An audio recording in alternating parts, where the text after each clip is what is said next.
એકવાર એક મિત્ર છે તે મળવા આવ્યા હતા અને આમ ગુમસુમ દેખાતા હતા. એટલે મેં એમને સવાલ પૂછ્યો કે કેમ આજે ખિન્ન દેખાવ છો? ના ના એવું કશું નથી, એમણે જવાબ આપ્યો. મેં એમને પૂછ્યું કે ભાઈ ના ના ખરેખર તમે આજે તમારા પોતાના ઓરિજિનલ મૂડમાં તો નથી દેખાતા. તો કહે છે કે હું કંઈક શોધમાં છું. એટલે મેં પૂછ્યું શેની શોધમાં છો? તો કે શું શોધવું એની શોધમાં છું. મને ખબર નથી કે મારે શું શોધવું જોઈએ. એટલે મને થયું કે તમને મેં પૂછ્યું એમને કે ભાઈ તમને કોઈ પ્રશ્નો ઉઠે છે? મનમાં કોઈ પ્રશ્નો ઉઠે છે? ન ઉઠતા હોય તો ઉઠવા જોઈએ. અને પ્રશ્નો ઉઠે એ સારી નિશાની છે. તો તમને પ્રશ્ન ઉઠે છે કે મારે જીવનમાં શું શોધવું છે? તો કે હા એવું તો થાય છે. તો મેં કહ્યું શેની તમે શોધ કરવા માગો છો? આપણી પાસે વિકલ્પો ઘણા છે. તમે સુખની શોધ કરવા માગો છો, શાંતિની શોધ કરવા માગો છો, આનંદની શોધ કરવા માગો છો, કુળની કે મૂળની શોધ કરવા માગો છો, આત્માની શોધ કરવા માગો છો, ઈશ્વરની શોધ, શેની શોધ તમે શેની શોધ કરવા માગો છો? એટલે મુંજાએ કે એ તો હું નક્કી નથી કરી શકતો. એટલે મેં કહ્યું કાંઈ વાંધો નહીં, હું તમને થોડી સહાય કરી શકું મિત્ર ભાવે? તો એમણે કહ્યું તો બહુ સારું, મને જરા માર્ગદર્શન કરો.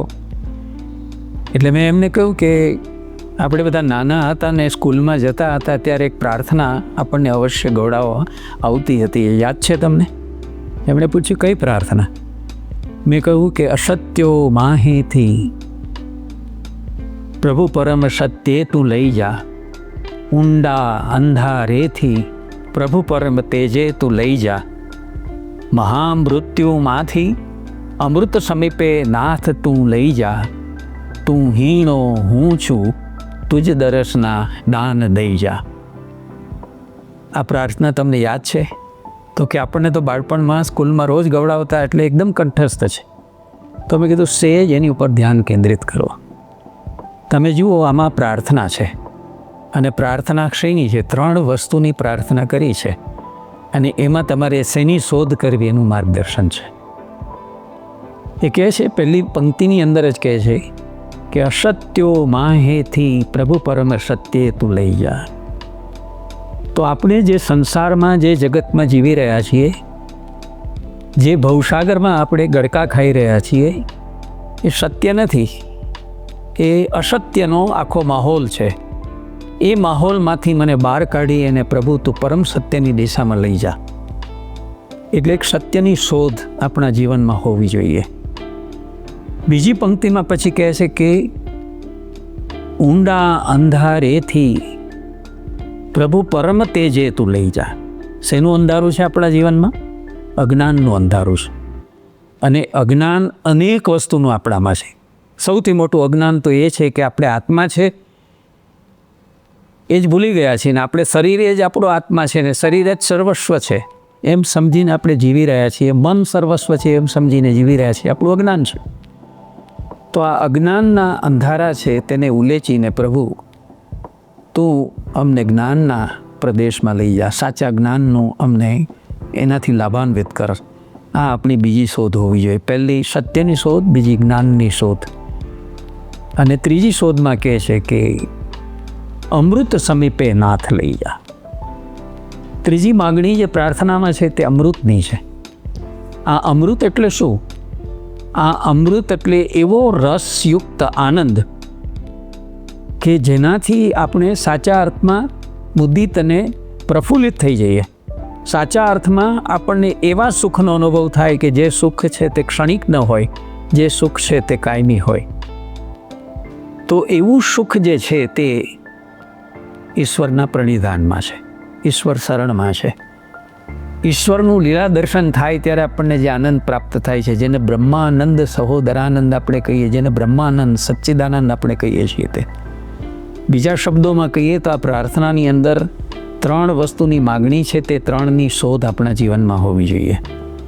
પહેલી સત્યની શોધ, બીજી જ્ઞાનની શોધ અને ત્રીજી આવા આપણને પરિપ્લાવિત કરી નાખે, આપણને દ્રવીભૂત કરી નાખે એવા રસયુક્ત આનંદની શોધ.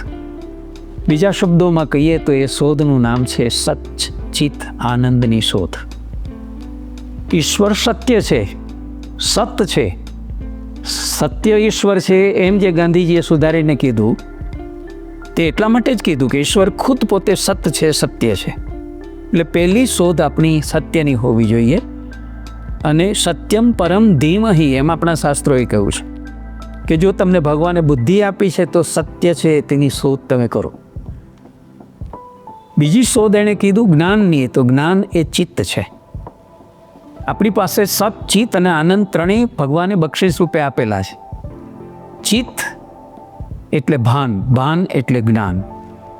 તો બીજી શોધ આપણી જ્ઞાનની છે. એનો અર્થ એ છે કે એ ચિત્તની આપણે શોધ કરવાની છે. અને ચિત્તની અંદર જે ઉદ્વેગો હોય, ચિત્તની અંદર જે લોઢ ઉછળતા હોય, ચિત્તની અંદર જે વૃત્તિઓ, સંસ્કારો અને વાસનાઓના લોઢ ઉછળતા હોય, બધાને શાંત કરી સ્થિર કરવાના છે. અને છેલ્લી વાત છે આ અમૃતની.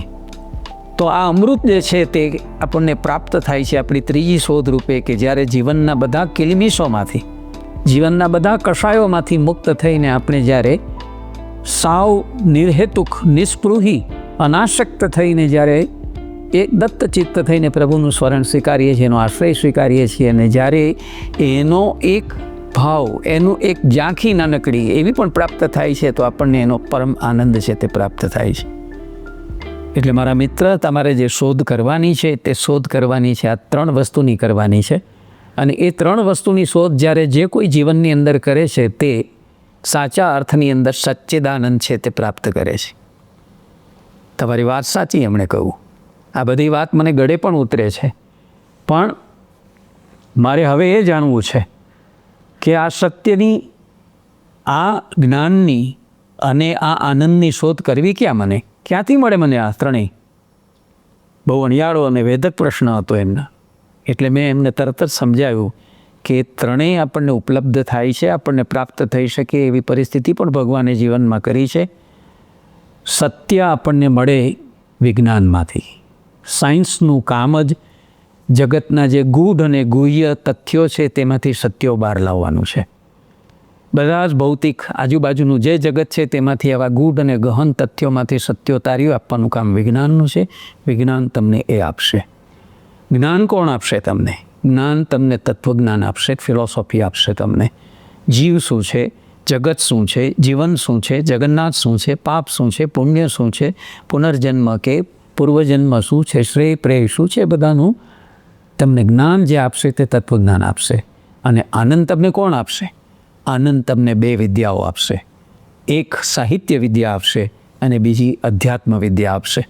જે લોકો સાહિત્ય પાસે ગયા છે તેમને આ બ્રહ્મના આનંદ જેવો બ્રહ્માનંદ સહોદરાનંદ આનંદ મળ્યો છે. એટલા માટે તો જે સાહિત્યનું અંતિમ પ્રયોજન કહેવામાં આવે છે તે કયું પ્રયોજન છે? એ પ્રયોજન જે છે તે કેવલ આનંદ, કેવલ આનંદ. આપણને એ ટ્રાન્સપોર્ટ કરી દે છે બીજા લોકમાં. આપણે આપણા જીવનની જે કંઈ પરિસ્થિતિમાં, જે કંઈ મનોદશામાં હોય, એ મનોદશામાંથી આપણને ઉચકીને આનંદના લોકમાં એ વિહાર કરાવે છે. એ સાહિત્યનું એક કામ છે. અને બીજું કામ અધ્યાત્મ વિદ્યાનું છે. અધ્યાત્મનો અર્થ છે આત્મા ભણી જવું. તે જ્યારે આપણે પોતે આપણા આત્મા સુધી પહોંચીએ છીએ, આત્મદર્શન કરીએ છીએ, આત્મ સાક્ષાત્કાર કરીએ છીએ, અને આત્મસિદ્ધિ સુધી પહોંચતા આપણને જ્યારે ફાવે છે, ક્રમશઃ પ્રગતિ કરતાં કરતાં, ત્યારે આપણને આ રસાનંદનો અનુભવ થાય છે, સાચા સુખનો આનંદનો અનુભવ થાય છે, અને આપણી શોધ ત્યાં પૂરી થાય છે. તો જીવનનું એક નામ છે શોધ. અને એ શોધ જે આપણે કરવાની છે તે આ શોધ કરવાની છે. બાકીની બધી શોધો જે છે તે તો સ્થૂળ પ્રકારની છે. તમે કુળની શોધ કરો કે મૂળની શોધ કરો, તમે એ સિવાય આનંદની શોધ કરો, તો એ બધા ક્ષુલ્લક જેને કહીએ પ્રકારના. સાચી જે શોધ છે આપણી તે આ દિશાની હોવી જોઈએ. અને એમણે કહ્યું કે આજે મને સાચું અને સારું માર્ગદર્શન પ્રાપ્ત થયું કે જીવન એક શોધ છે. Life is nothing but a perpetual quest. એમ જે અંગ્રેજીમાં કહે છે કે સતત ચાલતી શોધની પ્રક્રિયા છે. તો એ શોધ પ્રક્રિયા તે આ ત્રણ તત્વોની છે.